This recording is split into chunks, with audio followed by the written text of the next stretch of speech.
Hey guys, welcome back. It's Sports with Mono and Mono. It's December 20th, less than a week away from Christmas. And of course, I'm here with my co-host Elijah Weintraub. Eli, so I understand you finished your first semester at Seton Hall. How you doing this week? I'm doing great. First semester's in the books. We Good. had snow this week and it's all melted away, but there's plenty of sports to talk about here and a lot of stuff to cover on today's show. And we're glad you're joining us. So we kick things off with the monologue, sponsored by Coriano Trucking of Summer Hill, New York. And Eli, the monologue is all yours. Take it Right away. on back to me. I appreciate that, Jim. And of course, I have to go and start this monologue by talking about the NBA Cup because that was the tournament that just concluded. And you know what? The New York Knicks finally won something. They finally won a piece of hardware. They beat the Spurs 124 to 113, and they took home a piece of hardware, the NBA Cup trophy, a bunch of medals, and a lot of cash for the players. But Yeah, $530,000 a piece. $530,000 a piece. That is absolutely right. But the question is, what do we benefit as fans from watching this? What do they benefit besides the money? I've been thinking that a lot. Well, let's go back to the origin of the cup and how this all happened. Well, the cup was an idea that came from soccer. They said they saw soccer do an in-season tournament. And they said, yeah, you know what? If it works for soccer, it's got to work for the NBA. So they decided to do that. They had three cups. It's the third year they've done it. The Lakers and the Bucks were your two previous winners of the cups. Um, but the NBA has been competing with a lot of sports. They're competing with the NFL, college football, NHL. They're competing with a lot of sports. And this is, I think, the wrong time to put the NBA Cup. So they say, let's go for it. And what it values. Well, you get money for the players. So that's something. The money goes to players.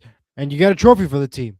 But for the fans, there's nothing really that we benefit from it other than there's more games to watch. But if we look at it from a fan perspective, there's already a lot of games to watch already. Now we got more games to watch that really don't really matter, except it goes to the regular season record, yeah, but it doesn't mean nothing. It's just another game. And it's I just a weird agree. tournament. But I- what also comes with the NBA Cup is a curse. Because if we look at the Lakers and the Bucks, they won the trophy and they won the cup, but they never won the NBA championship. They never made a run for the money in the playoffs. And if we look at last year, the Oklahoma City Thunder lost the NBA Cup, but they went on to win the NBA championship. So could the Spurs do that this year? We'll have to wait and see.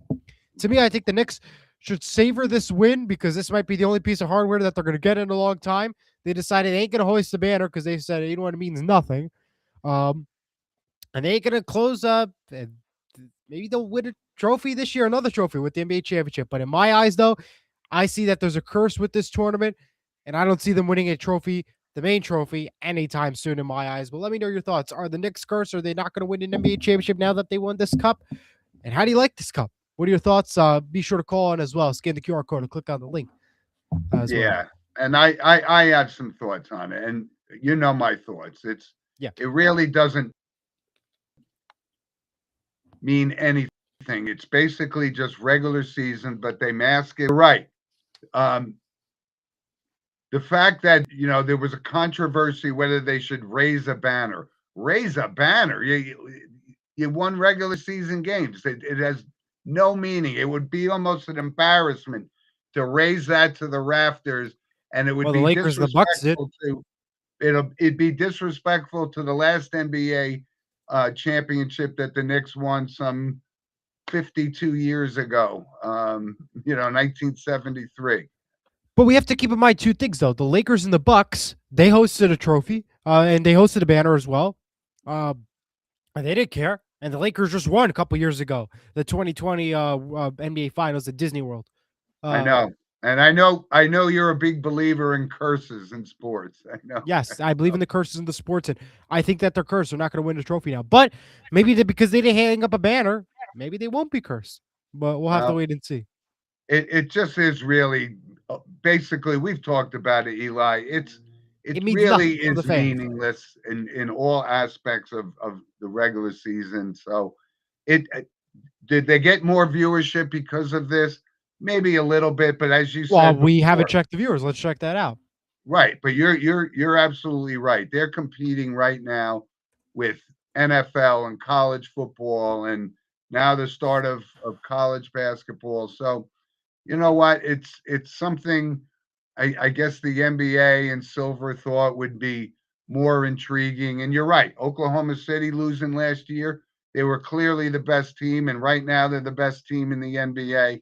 So I look for them to actually repeat this year. So whether the Knicks in the NBA Cup or not, I don't still don't see.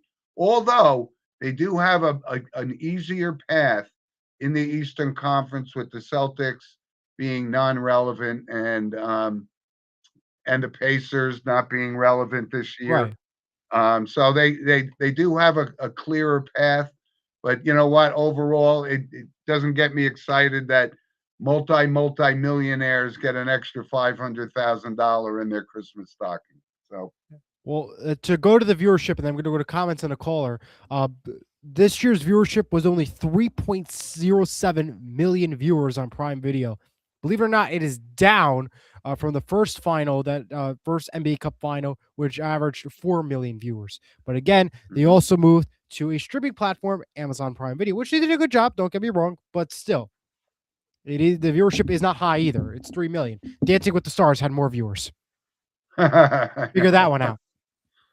Well, I wasn't one of those viewers, but I understand. I'm just letting you know that a Dancing with the Stars competition had more viewers than an NBA Cup. Let's just point that out. all right. Couple comments, and then we'll go to a caller. Tom says, "Good morning, Tom." William says, "Good morning, fellas. The NBA Cup is a joke. It's all for the money, not the fans." Brandon says, "The Absolutely. NBA didn't have a ratings problem in the 80s and 90s. What happened?" Well, the quality, what happened, Brendan, is the quality of basketball has turned into a 3-point shooting match. They don't play defense during the regular season. That's why really the regular season is completely meaningless to me in the NBA. But yeah, you know, if that's what they want to hang their hat on, that the NBA Cup is relevant, well, you're not fooling the average sports fan. Oh yeah. Certainly not me. Well, Yeah. we have our first caller, and we have Ed Heath here. Ed, good morning. Could you hear us? Yes. Good morning, guys. How are you? I'm doing great. Hey, Ed. Good Hey, morning to you too, buddy. hey, how's everything? All right? Good. I saw some cool pictures of your son at Princeton and all that kind of stuff online. It was great. All right, great. Thank you. Thank you. Hey, I got a question here, guys. First off, who was the guy who knocked out Jake Paul last night? Because I kind of missed that one. Yeah, Oh, some guy named Vargas or something.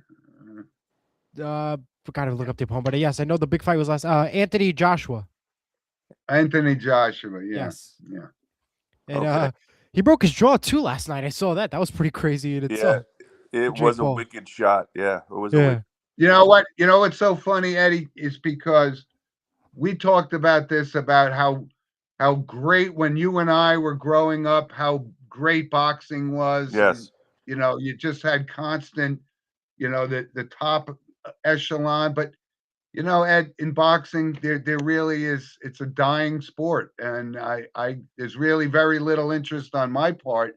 Um, so it's you know I don't know it's becoming more of a show. Is Jake Paul considered a professional fighter? How would he stack up against guys like Sugar Ray Leonard and you know all of the old time greats? Right. And this is coming off the heels of we talked last week about the documentary on Muhammad Ali and the fights that you and I saw growing up with Foreman and Norton and you know even the beating that Muhammad Ali took from Ernie Shavers and things like that. I used to love boxing, and I have no interest in it at all anymore. yeah, that's a great point too. And also last night there was a lot of fans commenting online that Jake Paul wasn't going to survive the match that night. There was no potential for him in last night's fight. Like I know a couple people I talked to, they were going to watch the fight and stuff. They said they had no hope in Jake Paul that he was going to be knocked out. They thought his opponent Anthony Joshua was going to take the victory. And we saw that clearly last night. 6 rounds, and Jake Paul is out, and he suffered a jaw injury. But he believe he's fighting in a week from now, if I'm not mistaken. As well, I think Jake Paul. Yeah. Well, Eddie, let me ask you a question. Are you from? And again, like I said, I know you know the history of boxing from you know when we were growing up. Right. Do you even spend time following the sport of boxing anymore? I do to a certain extent, but not a lot. No, not really. Unfortunately, no. Yeah, I don't know. Yeah. Well, I know. Did they make you pay for that fight last yes, night? they did. Netflix. It Yep. was on Netflix last night. So if you don't have Netflix, you couldn't watch the fight. Yep. No.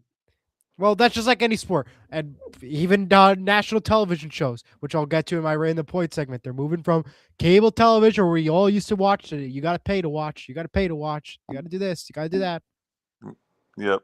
I was just watching the highlights of it, and he really took a shot. That's Yeah, what made it. I mean, I thought a lot of his things are fixed, just of to make course. money. But last night he got belted. No. Yeah. It was crazy to see him I in the hospital. But yeah. appreciate the input, Eddie. And like I said, not too long ago, I watched ESPN broadcasted Frazier Ali 1, 2, and 3, and that was boxing back then. I mean, edge of your seat. I loved it, and you know how I feel about Muhammad Ali. What a wonderful, articulate guy, and so relevant outside the ring. That's boxing to me. That was boxing. Yeah. Well, I appreciate the call, Eddie. Thank you so much for joining us. Oh, you're welcome. Thank you. Thanks, Ed. Thanks, Eddie. Merry Christmas, my friend. Bill said All right, he Eli. watched the fight last night with Jake Paul. He needs to stay with UFC. That fight was not all the hype. So yeah. Yeah, I can't. I'm not a UFC guy. Yeah. I'm not a prude, but it's too barbaric for me. I don't Absolutely. get it. Let's go now to talk some college football. Because that is the sport that we're going to talk about. And we'll lead things off with Alabama's big win over Ole Miss as an upset 34-24. They will now take on Indiana in the Rose Bowl. And on top of that, we got 3 exciting games today in the college football world, which we'll talk about in just a little bit. We'll preview the bracket right there for you with the teams and the information and stuff. But we have a great day of college football ahead of us, Jim. Yeah, and definitely, I took Alabama last night, and I said, obviously they have to run the football because running the football has been a challenge for them all year. And they were down 17-0 to Oklahoma on the road, rallied back. So that's a big win for Alabama. And you know what? This is going to be great because Alabama, Indiana in the Rose Bowl. That I can't wait to see. Yeah. I can't wait to see. It's going to be a great Rose Bowl to see. And Indiana's been looking really good all season long. And speaking of Indiana, Fernando Mendoza won the Heisman last week, which many of us called on the show. But we look at today's games. We got 3 games. We'll go one by one and we'll give our picks there. We'll start off with the 12 o'clock game. That's on ABC and ESPN. The number 10 Miami takes on the number 7 Texas A&M. The winner takes on Ohio State on New Year's Eve. Who do you like in this one, Jim? Well, this is an interesting game because when you look at it, I really like Texas A&M's offense, but their Achilles heel is the defense. And I think Carson Beck, he's starting to settle back down in Miami to exploit that Texas A&M defense, who can put up a lot of points too, but I'm going to take the Hurricanes. I'm going to go with Texas A&M in this one to win this one big. Big. So, wow. Okay. Yeah. Well, Miami's on the road. We'll see. Yeah, we'll see what happens. Bill says, hey, Jim, are you still picking Ohio State for the national championship? Well, it's an interesting thing because, I've been on Ohio State all year, but I couldn't have been, William, more impressed with Indiana and the way they really took it to Ohio State. So I'm going to consider Indiana the team to beat right now. And I don't know if they're going to end up meeting in the bracket or whatever with Ohio State for the rematch, but that would be a great match. But I think Indiana's the team to beat right now. Bill says Indiana is the underdog, his pick. Yeah. We go to our next game, 3:30 on TNT and True TV. The number 11 Tulane versus Ole Miss. The winner plays Georgia on January 1st in the All-State Sugar Bowl. Who do you like in this one, Jim, between this 11-6 matchup? Well, listen, we've talked about, or at least I've spoken a little bit about Tulane, and they've played good. So we have these 2 games, right, which kind of on paper look like easy. Oregon, JMU, Yes. and Tulane, Ole Miss. One of them will keep it a little bit closer to the other, but I do think Ole Miss will win. But I think Tulane can give them a game, but not enough to win. And I don't think there's any question in the other game. I just think Oregon is a really solid team. I really like Dan Lanning as the head coach. He's had opportunities to go elsewhere many times. So I think they take care of business against JMU pretty easily. By the way, that 7:30 TNT game is JMU Oregon. That is going to be the 7:30 game. The winner will take on Texas Tech in the Capital One Orange Bowl. I'm going with Ole Miss and Oregon to both get big victories there. I see them getting the job done. Just a reminder, the first game is on ABC and ESPN. The last two are on TNT. So be sure to get your remote ready to change the channel. And I think, Eli, if I'm not mistaken, that this Miami game is at noon today, right? Yes, the Miami game is at noon. That's the Yeah. first game of the day. We have Brandon Connolly here. okay. I'm going to bring him on. Brendan, good morning. Can you hear us? Good morning, everybody. It's great to see another show with you guys and break down some college football. Just wanted to share with everybody. I like Jim's pick with Miami. It's been brought to my attention that Texas A&M is replacing coordinators. For this game today. But really, what I wanted to share is I had just an amazing experience with Jim's nephews, my best friends, at the Army Navy game last weekend, and all this talk on the show so far, all I can think of is two words: money grab.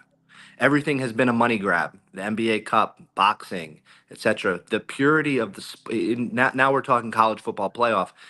The money grab here is that they've expanded it. I couldn't be any more anti-playoff than anybody. I think it has destroyed the bowl games. I think that we're talking about really one good game today, and I mean hopefully all three will be good, but I just don't see it. I have no fault for JMU being in this. The ACC has stunk for years. The fact that they're considered a power conference is mind-boggling. But I wanted to go back to the purity of the sport and America's game, Army Navy last weekend with the Monahan boys. They're coming to MetLife next year, and I think if anybody really wants to see college football, not necessarily a minor league NFL, to please get to that game next year. It couldn't have been any better done by both academies. The game was an incredible game, great football, but the pageantry is just something else. I'll take your thoughts. And Brendan, I thought of you very frequently during that game because I knew who you were there with, and I've never been to an Army Navy game, but I want to go next year. So I'm counting. make that happen Well, for me. well- Get all your connections and get me in that stadium. Well, I'd suggest that we take the show live to West Point next year before an Army Navy game. That would be fantastic. But I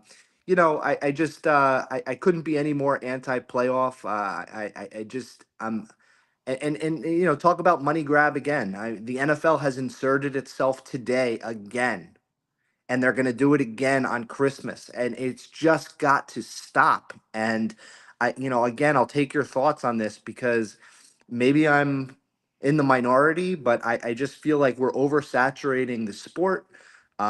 It is. I don't see enough pros. I see more cons than I see pros, and I guess I'll just hang up and listen. It's great to be with you guys this morning, but I love your thoughts on the take between college football playoff and the NFL, and go back to ratings if you will. But I'll hang up and listen. All right. Appreciate it, Brandon. Thank you, Brendan. I want to go back to the 2 points. I'll first start off with the Army Navy post, the comment that he mentioned. Yeah, Army Navy has been a classic. When he was here at MetLife Stadium, I know a lot of people that went there and they had such a great time. They had extra trains running on NJ Transit. It was such a big event, and it's more than just a college football game.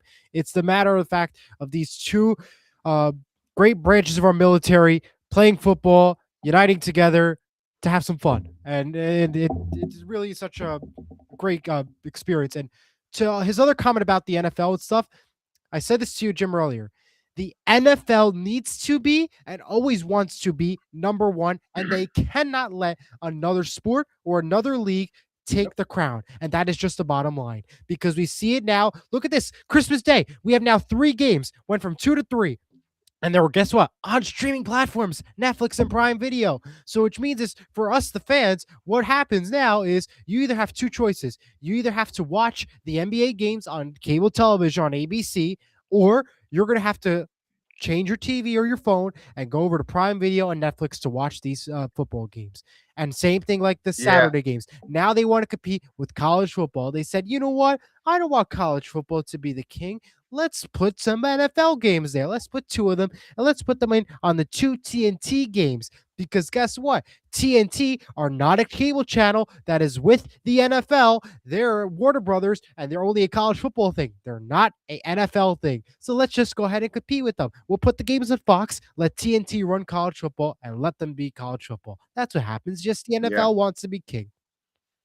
And they are. We actually use the term, they're the bully of the sports world. And the popularity of the NFL is taking away from the luster of college football at this time. And I agree with Brendan.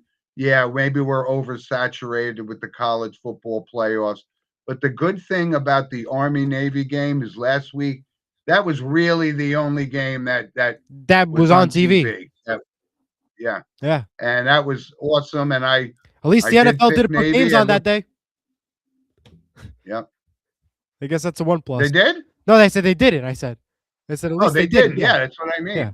That's what I mean. And this isn't good for the NBA either, because, on Christmas Day, as you said, that was always the NBA's day. And now the NFL has they said nope, come in and muscled their way in. And unfortunately for the NBA, that's not going to be helpful for them, because the NFL is always king. Watch the NFL. But the good news is, though, the matchups aren't the best now that Patrick Mahomes is now hurt for the Kansas City, which we'll talk about the Christmas Day games in a little bit. But the matchups aren't great for Christmas Day. I believe the Chiefs are one of the games on nighttime for Prime Video. I'm going to double check. Yeah, Chiefs Broncos are the nighttime game. Cowboys Commanders, which both teams are eliminated. The Lions Vikings. The Vikings are eliminated. The only team available is the Lions, which it all depends on this week's games and how it turns out. So in reality here, these are games with no playoff implications, nothing. The only game maybe would be the Lions and maybe the Broncos, because the Broncos, they're going to be in the playoffs. It's just a matter of where they fall in the standings. But still. Yeah, who's going to be the number 1 seed? Yeah. The last note from the NFL, college football. Kenny Dillingham, Arizona State head coach, has signed a new contract worth $7.5 million. That was announced today. And I wanted to just bring one quick thing up. This Diego Pavia from Baylor. I mean, he tried to make this about himself. Absolutely. And he's an arrogant, and I just couldn't be more disappointed by the way he showed, dressed up with a hoodie, all that kind of stuff. And Mendoza was clearly the Heisman Trophy winner. I told you he nailed it down with that big win over Ohio State, and he clearly deserved it. He's a great kid, humble kid, thanks his parents and whatnot. And this guy Pavia tried to make it about himself. And I was a little surprised, actually, by the voters that they put him in second to Mendoza, because I thought Jeremiah Love was clearly the second place backup. He couldn't have beaten Mendoza, not after the game against Ohio State. But there was no chance on that one. Andrew says, "Good morning, guys. Great points by Brandon. Thank you, Andrew." And with that, I think it's time to move on to the NFL. Okay. But let's talk about the NFL. We had a big game this week, which had a lot of playoff implications on the line. Seattle and Los Angeles. Seattle took the victory 38-37 in overtime. And there was a little bit of controversy as we had a 2-point conversion that was a backwards play, successful for Seattle. And we also had a 2-point conversion at the end of the overtime by Seattle, which it wouldn't be Seattle if we didn't throw the football on the goal line. I mean, of course, that's just Seattle. But There's a history there, yeah. yeah, there's history there. But both these teams, Seattle and Los Angeles, are both in the playoffs as we bring up the the playoff picture for both these teams. And it's close right now. There's a lot It of is. teams that pretty much are secured, but there's two teams that could wind up in the playoffs. As we see here, the Colts could wind up in there. The Ravens could wind up in the playoffs. The Lions and the Panthers could even wind up in the playoffs. And these are going to come down to the games tomorrow. Yep. And there's a bunch of little, like I said, how about that Patriots Bills game? That was a great That was a football great game in itself. Absolutely. You know, 35-31 the final. Buffalo taking the victory, going 1-1 in the series. That's what we like to see in the NFL. And if you look at the map, and we have the picture here, Patriots are at 11-3, Bills at 10-4. Patriots loss and a Bills win moves the Bills into front runner to win the division. That's crazy to think about in itself. And remember, we have 3 more games left for all these teams, including in the regular season today and the next 2 weeks. So anything is possible for these teams. Yep. But that really, it just touched on that 2-point conversion thing. That was a very strange thing. I mean, if you look at the letter of the rule, you know, I mean, if it's a backwards pass, it's a fumble. And, you know, but the refs didn't indicate. They called it an incomplete pass right there. I don't know why the Rams got penalized basically for knocking down the pass. It was a very strange thing. And it does bring back into play about, you know, how legitimate these are and how these calls. It's just, for me, the lost a lot of credibility in my eyes. Sorry. But let me tell you, I saw the highlights from the analysts and everybody from Kirk Herbstreit and Tim McClellan, who is the rules analyst for the Prime Video broadcast and stuff. They did a really good job explaining. I think the referees on the call in the field, yeah, I wasn't a fan of that. They blew the whistle. At the same time, too, they perfectly described, and you see the replays of the backwards motion, no problem there. And if we also look at the replay again, Seattle picked up the football, even though the whistle was dead, in the end zone. So technically, if you want to play that game, technically Seattle recovered it, even though the whistle was blown. Well, they did, no question. And they got the 2 points and they went on to win the game. And yeah. And it was a great game. But I still think when you look at those two teams, those two teams, though, I think clearly the Rams are better, even though Seattle's having a 100%. great year. Absolutely. And Sam Darnold. Yeah. So. And you know what? But It's going to come down to these next couple games, because it looks like it's going to be either Seattle or the Rams that are going to end up winning the division, or are going to be the number 1 seed. And it's just the bottom line. If we look at the other 2 matchups in the games on the paper, Bears-Packers, that's happening today. That's one of the games, and we'll get to that in a little bit. But this one determines who's going to be the front runner in the division, who's going to take that second place spot in the NFC, first place in the division. It's going to come down to this game pretty much. Those 2 teams are the front runner. And if you look at it from the Lions' perspective, they're 8-6. They could technically still sneak into the playoffs if they get a win tomorrow and they win the next 3 games.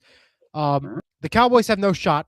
They're pretty much done. Their season's done for the Cowboys. We can clarify that one right there. Even if they win tomorrow, it's done for them. But if you look at the Panthers, they're still in the run to win the division, because they have a game tomorrow and a very tough game versus the Buccaneers. Buccaneers-Panthers is the game tomorrow. That game pretty much determines who's the front runner in the division. Yes, there's 2 more games left of the season, but this is a divisional matchup. It's a really good matchup, and we'll have to wait and see what happens.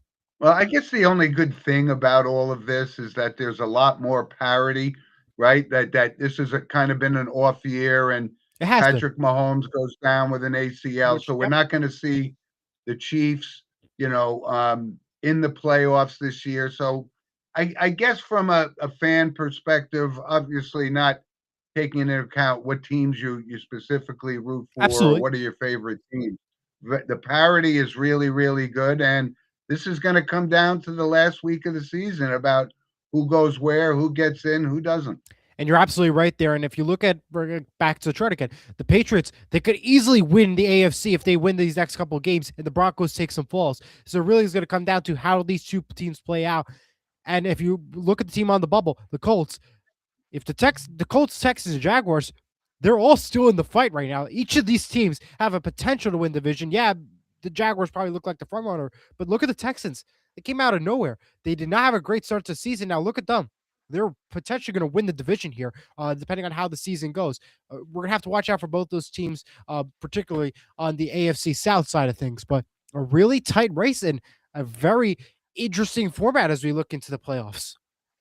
Yeah, no question. I think it's pretty good for sports fans to see the parity and the different teams. But I'm still a believer in the Buffalo Bills, and winning that division, which was seemed inconceivable of a few weeks ago when New England ran off a 10-game or 11-game winning streak, whatever. The Buffalo Bills are very, very tough to beat at home, and this would have been the year for them to win that division and get a higher seed because they don't have to go play Kansas City. So, this is an interesting scenario in the last 3 weeks of the NFL season. I want to get to a couple comments before I go back to some more NFL notes. Brandon says, anyone want to talk about Pete Carroll and his fall from grace ever since the worst call in Super Bowl history? Before we get to Brandon and his answer, let's go to Eric. He says, good morning to all. Merry Christmas and Happy Hanukkah. Happy Hanukkah and Merry Christmas, Eric. And Brandon, the Bills and Rams will be favored versus anyone they play. You're no question about that there. But back to your comment there, Pete Carroll. But yeah, you're absolutely right. I never seen this Raiders team go that bad at I mean, it's unbelievable how bad they've gotten to be. And yes, the weapons, they don't have the weapons and the players on the Raiders side, but yeah, this is pretty bad by the Raiders if we think about it. Well, and it's true because, Pete Carroll, just absolutely put all his chips on Geno Smith, and that hasn't worked out for him. So the Raiders are, I think it's a one and done for Pete Carroll. They're going to do whatever they can to make some trades and whatnot. And, what we're getting down to now is who's going to get the top pick. Right now, the Giants have the top pick. But, I see the Raiders doing whatever they can to get Fernando Mendoza. And the Jets may be players in draft day trades as well because they need a quarterback, which is, what a situation in New York, for both teams. So great stuff, actually, when you think about it. But it is. But yeah, I mean, if you look at the Giants, they go for a quarterback. So even if they get the number one pick, they ain't going to pick a quarterback. And if they do, everything is going to go crazy. Let me tell you, if they do decide to do that, make that dumb choice. But because they have Jackson Dart. But we'll have to see what happens. But it'll be a very interesting draft race, and we'll have to keep an eye on those teams, as you mentioned, as we go to the final weeks of play. Couple notes before we go to one other quick Go note. ahead. I mean, from Miami, the season's kind of been a disaster, and now they've decided. bench I mean, just 2 years ago, they paid Tua up in that upper echelon payroll, like Lawrence and Burrow Yep. and whatnot. And, he's not the answer. So they're going to move on. So there's quarterback situations all over the place. But I think Pete Carroll is not going to be the head coach of the Raiders next year, so we won't have to worry about that. That's absolutely fair there, too. And there's a couple notes in the NFL before we go to our picks. The Jaguars have re-signed Jacoby Myers to a 3-year, $60 million deal. Jaden Daniels has been benched for the Commanders with the amount of the playoffs at this point. Just made sense, bench him as well. So he's been benched. The Jets have fired defensive coordinator Steve Wilks. Packers edge Micah Parsons also suffered an ACL injury, just like Patrick Mahomes, so he's out for the season. And the Giants waived kicker Young Ho Koo. They'll now go to their 4th kicker this season. I guess the Giants. I mean, if what the Giants should do in this first round, pick up a kicker, please. Do that as your first pick. Yeah, well, why don't they just drive down to Harrison, New Jersey, and get some guy on the New Jersey Red Bulls who could kick a ball 80 yards and put him there, because this guy Koo was an embarrassment for the New York Giants. But pretty much. I mean, Embarrassed. But the whole kicking, 4 kickers now. 4. Not 1, not 2, not 3. 4. It's unacceptable. Brandon said, did Cincinnati quit? Did you see the lack of fight after Burrow got hit? Yeah, I mean, to me, I think they quit because they quit. What else could we say? Their season's done. It's an interesting. What are we going to say? It is a little sad to see the kind of the tone that Joe Burrow has said, because I still think he's an elite quarterback, And he's got two of the best wide receivers in the game, but that's not enough. They fired Lou Anarumo last year, and we knew now that's not the problem. But this is is he campaigning to get out of Cincinnati and onto a more contending team? But I do think, yes, the Cincinnati Bengals and Joe Burrow, as disappointing it is, have pretty much packed it in. So, Right. Well, at this time, let's go to our picks and take a look at that standings chart, the moment we've all been waiting for. And here it is. Jim still has the crown, 29-18. He gains a game, as you will, by 3. I stand at 26-21. But this week, we got a twist for everybody. We're picking 5 games. We're picking both Saturday games plus our 3 normal Sunday, Monday picks that we usually pick. So we have 5 games on tap. We could see some separation, could see some gain. We'll have to wait and see. Jim, I'll let you start off. What are your 5 games? We'll have the 2 Saturday plus your 3 bonus games. What are your picks? All right. Well, I'll start on the Saturday picks. Philadelphia at Washington, and yeah, I got enough of seeing Washington. Marcus Mariota is not the answer. That season has just completely fallen apart. They got to the championship game last year, but Philadelphia still has a great lineup. So I think that's going to be an easy call for me. I'll take Philadelphia. And the Green Bay and Chicago Bears. Now, this is interesting too, because I watched the end of the Packers game, and there was a lot of talk about Jordan Love being potential MVP candidate. Well, I didn't see that fire, that leadership that requires it to be thing. So I'm going to take, believe it or not, and I've mentioned all year, I'm not a Chicago Bears believer, but I'm going to take Chicago to beat Green Bay on Saturday. So, wow. Again, this is a game that decides a lot in the division. Yep. Who are your games on those? Give me your 2 games for Saturday first. Okay, then we'll talk about the Sunday ones. Yeah, no question. I'm going with the Eagles 28-20. Eagles are going to take care of business. I mean, no Jaden Daniels. Commanders are done for the season. Eagles got the big one here. Packers Bears 8:20 on Fox. By the way, both games say are on Fox. I'm going with the Packers in this one, 27-24. I think the Packers they gotta win this one. And I think they're gonna get a big one here. It's gonna be a close score, yes, but big scoring wise, what I'm referring to. But yeah, I think the Packers get the victory here. So we have some separation. Okay. All right. So I got my 3 games for Sunday. Yep, and I do too. All right. So one of them, yeah, I'm going to talk about this Cincinnati. One of them is Cincinnati, Miami. And I just don't see anything from Miami that could is as down as Cincinnati is. I think they're still going to win and beat Miami. So I'm going to take Burrow to maybe at least get some credibility back that he hasn't quit. I think it's an important game for him. So I'm taking them. We also have the Chargers at Dallas. And, the Dallas, I think they're actually officially eliminated or hanging on by a thread. Chargers are in. The Cowboys are technically still in, but they're going to be eliminated. Right. So I'm going to take the Chargers in that game. And then there's one other interesting game in Pittsburgh at Detroit. And as Eli pointed out, Detroit's kind of on the bubble, but they still have a lot of talent on them. They could still easily make it. Yeah, I can't put my money on Pittsburgh. I mean, one week you see Rodgers like he's still got a little bit in the tank, but overall, I think the team is broken. So I'm going to take the Lions to keep their playoff hopes alive by beating Pittsburgh this week. So just to refresh on Jim's picks, he has the Eagles, the Bears, the Bengals, the Chargers, and the Lions. Those are his 5 games this week. Here are my 5. We talked about the Eagles and Packers. Let's go to my Sunday games. Bengals, Dolphins. Cincinnati favored by 1.5, 1 o'clock CBS. You know what, though?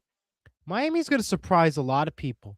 I can't trust the Cincinnati team because we don't know where they're going. As Brandon mentioned, they pretty much quit at one point. Yep. Burrow's going to be wishy-washy. I think Miami gets the victory here. I'm going with Dolphins 26-24.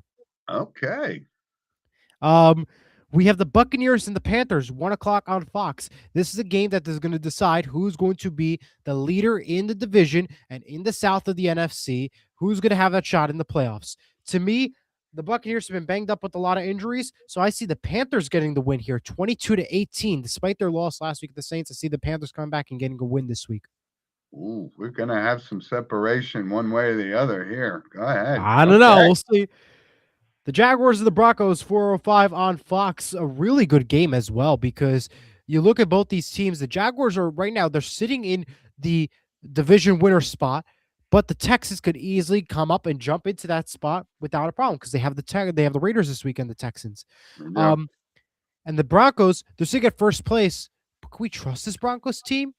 I can't. I'm going to go with the Jaguars in this one, 26-23.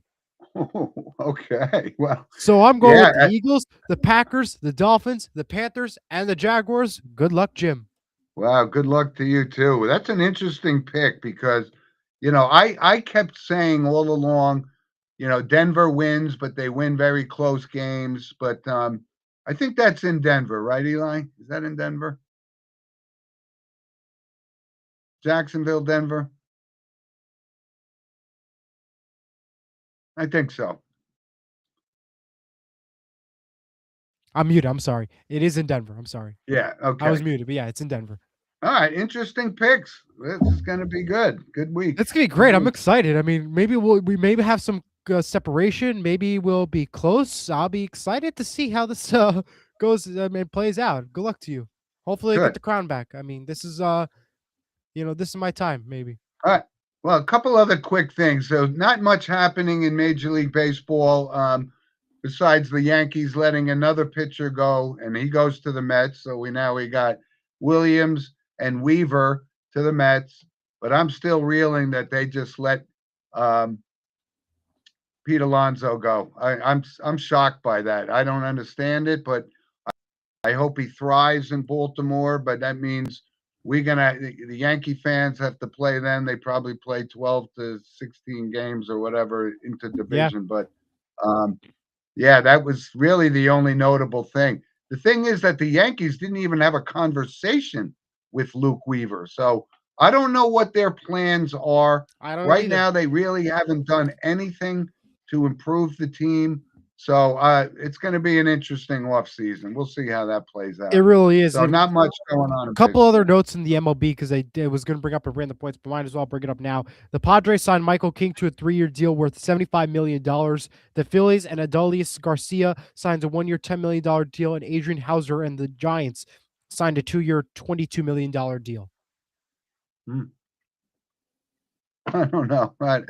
I can't figure out baseball anymore. It's getting crazy. I mean, the Mets, I'm still trying to figure that out, but I guess we still have time, right? Yep. But here, one other quick thing. Let's move on. Brandon and says before we get into, they don't have a plan, the Mets. apparently they don't. I Well, don't know. we knew that. Let's go to college basketball real quick. Yeah, real quick, and not a lot, but I wanted to give a shout out to your Seton Hall Pirates. Where's Bill? who beat- Where's the Seton Hall talk? Okay, because we're getting into the part of the season in college basketball where you play in your conference games. Yep. And yes, Seton Hall on paper really hasn't beat their marquee win was against North Carolina State, but they went in on the road, beat Providence just to keep an eye on. But you're right. Eli and I talked about it before the show. They still got to play UConn and Creighton and Marquette, and those are teams that are very formidable. But I'm kind of pulling for Seton Hall now. I like the fact that they're 11-1. Yeah, call in, Bill. Let us know your thoughts. I see you're commenting about the college basketball. Call in. Let us know your thoughts about Seton Hall and all this college basketball stuff. But to me, college basketball is exciting. Seton Hall got a big win last night. First Big East team that they beat, which is Providence. I like their potential, just hoping that they don't get ranked, because when we get ranked, we don't play good. That's based off of the history. I've seen it. I just don't want to see them get ranked. So yeah, but as right much as now, they're playing great, but yet again, they also haven't played anybody really, really good either. Yes, we played a Big East school. Yes, but who do they beat? We can't say they beat anybody really big. Like, okay, yeah, get them ranked. and overall, kind of the top teams. You have Arizona, you have Michigan, you have Yeah. Duke. Those are teams. But keep an eye. Michigan right now, they've beaten like their last 6 games. They've beaten everybody they played by more than 25 points. So that's going to be a team to watch. Of course, with Arizona and Duke is back there, and they got Boozer and so forth. So college basketball, once the football thing, starts to Yep. dwindle Then college down. basketball takes center stage. Yep. Uh, Then it becomes William relevant. Hathaway, the one and only, is here. He's got some stuff about college basketball. William, good morning. How are we? Good morning. a little bit. I've been a little bit under the weather since Thursday. Hope you're feeling better. Feel Hi, William. Yeah, I'm trying to get better. I'm gonna miss the Never Forget Classic in Newark today. That's an annual thing that I'm gonna be. Yeah. We're supposed to go, but I'm unable to make that. Woke up a little low. With Yeah. fluid, need more fluids. Of course. But I'm doing much better. Jim. Seton Hall's on a roll. They're like 11-1 right now, and it's like it's like a deja vu. Who is the best team in Jersey right now? It's Seton Hall. They've been, like you said, they got big games coming up. UConn, Connecticut, Villanova. A lot of stuff going on. Some key points last night. Stephon Payne, Adam Clark, all big players in the game. Najee Hines was missed due to some issue with the coaching, whatever. I don't know whatever happened at Seton Hall. Something happened. Yeah. I hope Najee Hines is feeling much better. Wish him well. Big game coming up on Tuesday against Villanova. Yeah. Unable to attend that. I'll probably miss that. Be back in action after the holiday. Of But course. Jim, Seton Hall is one of the best teams in Jersey right now. Like you haven't, like I said on the show last night, our post game show with Nick from Milburn. You Yep. got to take one game at a time. You can't really be more progressive than the Shaheen Holloway. Shaheen Holloway has proven himself. He 100%. has proven himself 100% right now. He doesn't owe nobody nothing. He just came in. This is his recruiting class. They have a good team. They have a good bench. We do follow Seton Hall on a regular basis. But Jim, you got to get, like you say, big game today in Newark. At Arkansas, I think it's Arkansas and Houston for the Yeah. Never Forget Classic. That's 2 major college basketball teams coming in the tri-state area, showing their talent. DJ Wagner, another key player that played at Camden High School back in the day. He's coming in, against Calipari. Calipari is a good coach, and the other guy, Calvin Sampson. Houston is good. I think they're number 8 in the country, and Arkansas is number 13. Am I correct, Eli? Yes, I believe you're correct. Yeah. Yeah, so these teams will show the Anya will never forget classic. This is in honor of the 9/11 victims that happened in Yes. New York. It is a big event. I wish I could attend. My heart is there. We will have coverage in our paper called Local Talk Newark. Even though I'm not there, brother.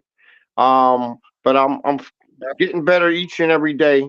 But I will be back at the Rock after New Year. And Jim, I'll tell you what, I got a good pick for you. I got Indiana winning the national championship. What you think about that, man? Well, I think listen, William, thanks for calling. I appreciate it. Feel better, my friend. All right. But I take do care, like- Tom.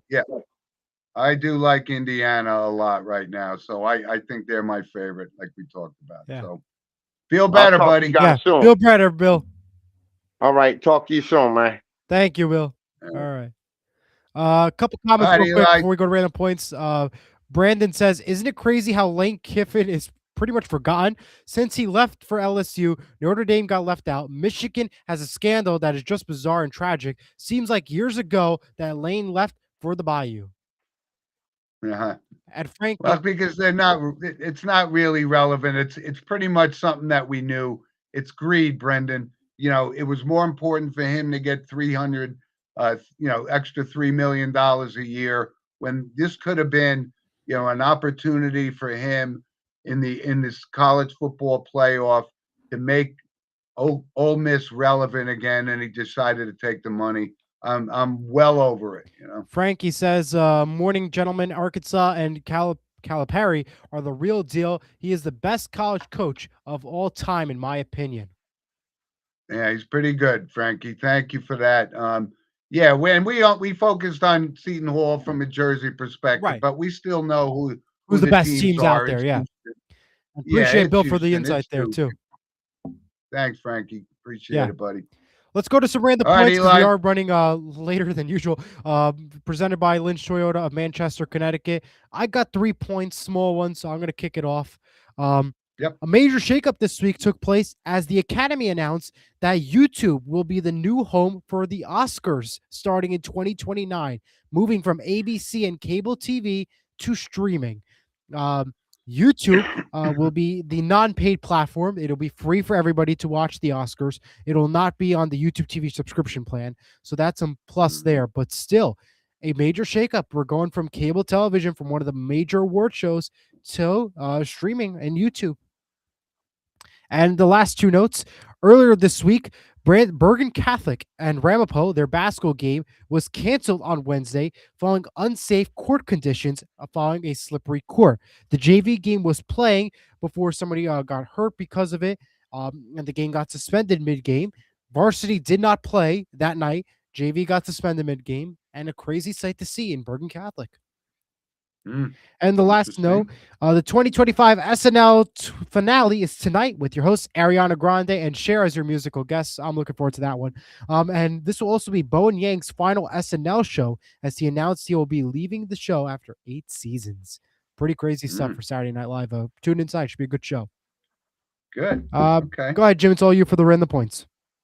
All right, I got a few here, and we talk a bit about the college football playoff, but we followed last year and we brought up the Division III football playoffs, and we were following Susquehanna because I knew somebody who's on the team, and he really stepped up, and they made a good run again this year. But the Final Four in the Division III, and there'll be one notable team missing, maybe two, but we have John Carroll versus North Central in one of the semifinals, and University of Wisconsin River Falls versus John Hopkins, who did knock off Susquehanna. But one of the notable teams missing from that is the perennial Mount Union.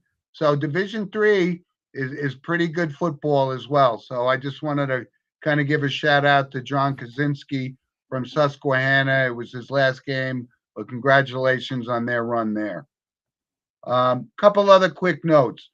Nebraska volleyball, and you know how big that's become. The women's basketball, they had 63 straight home wins, but they lost the match to Texas A&M. So maybe a little more parity and no domination in women's volleyball.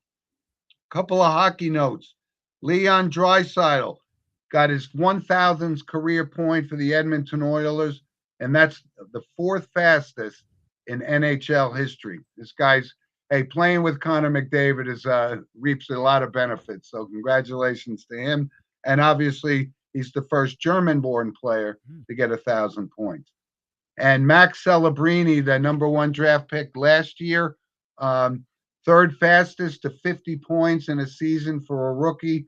And of course, only behind, I'm sure it was Gretzky and Sidney Crosby. Of course. So no surprise there, but that was a big win. And, you know, we're going to touch on a perspective. Greg Biffle, you know, long time, highly successful NASCAR driver, and his family were killed in a plane crash. And, you know, when he retired, back with the California fires, you know, he rented helicopters and went and saved a lot of people. So from a humanitarian perspective, what a wonderful guy, and a very tragic loss for the NASCAR series. So just wanted to bring that up as well.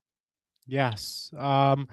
With that, let's go to our entertainment and photo segment. That is what's your recommendation? The photo segment sponsored by Vital Selections. Scan the QR code to learn more. What's your I got one quick one because we are running out of time, but I do. Yes. I watched Mayor of Kingstown with Jeremy Renner on Paramount Plus. Very, very interesting and exciting. very well written show. It's very good. I highly recommend it. Christmas Day at 10 o'clock in the morning on ABC, Disney Parks Magical Christmas Day Parade. Also, this week, I'm going to be on the air from 10 to 1 p.m. on WSOU 89.5 FM radio. 89.5 FM radio. So tune in for that. I'll be the DJ controlling the music and also giving some updates, and maybe I'll have some giveaways. I don't know how that works. I'll find out on Tuesday when I get the memo, but tune in. I'll be on the air 89.5 FM on the radio or the iHeartRadio app. Great. Here's some pictures. It's my grandson and my granddaughter in front of their Christmas tree. How adorable are they? I just can't say enough about them. Yeah. And there's the whole family, my daughter, my son-in-law, and the kids with Santa Claus and Mrs. Claus. Great picture there. That's too. Awesome. And of course, we had to put the honeymooners, of course. Well, this is a very rare picture because this is the only time the honeymooners stepped out of character. It was the Christmas show, and Ralph Cramden and Alice, and they introduced Ed Norton and Trixie in their characters. So it was a great picture, and it's one of my favorite shows, but wanted to put that up for the holidays. That's awesome. We have a lot of notable passings to get to. So, Jim, I'll let you start it off, and whatever you don't get, I will catch up and add up at the end. All right. So there's a bunch here. Let's go outside. I mean, we know the tragedy with Rob Reiner and his wife. That was a horrible thing. Very prominent actor and producer and director for Hollywood movies. Just a terrible situation there. Horrible. Yes. And from General Hospital, and I wasn't a soap opera guy, but Tony Geary passed away. And that was one of the biggest soap opera moments in television history, the big wedding with Luke and Laura. So he was also 78 with Rob Reiner. Yeah. And one other note from Hollywood was Gil Gerard passed away, and he was 82. But I remember he played Buck Rogers in the 21st century as an actor. I actually saw a Buck Rogers movie in the theater when it came out back in like 1979. So he had a good career too. From the world of sports, there was a couple others. And I bring this up because we mentioned it. We were going to try to get an interview, was Tony Graziano. And Tony Graziano was, from a sports perspective, the manager of Billy Backus and Carmen Basilio, who went on to win heavyweight title, not heavyweights. I don't remember, they were lightweights or whatever, but very prominent in the boxing world from Syracuse, New York. But he was also a two-time Purple Heart winner in World War II, fought on D-Day and the Battle of the Bulge. And, just a great legend from Canastota, New York. Big loss there. He was 103 years old. And one former Ranger, Bobby Russo, but before he became and finished his career with the Rangers, Bobby Russo won 4 Stanley Cups with the Montreal Canadiens. He was 85 years old. And from the world of news, Peter Arnett, who was a longtime CNN correspondent during the Gulf War and so forth, but Nobel Peace Prize winner or Pulitzer winner, he was 91 years old. I got a lot more on the list. But first, Diego says, rest in peace to Rob Reiner. Thanks for the laughs. And thank you, Diego, for tuning in. Former Mariners pitcher Mike Campbell has passed away. He was born in 1964. Pro soccer player Ethan McLeod has passed away at the age of 21 after a car crash. Country star Joe Ellie has passed away at the age of 78.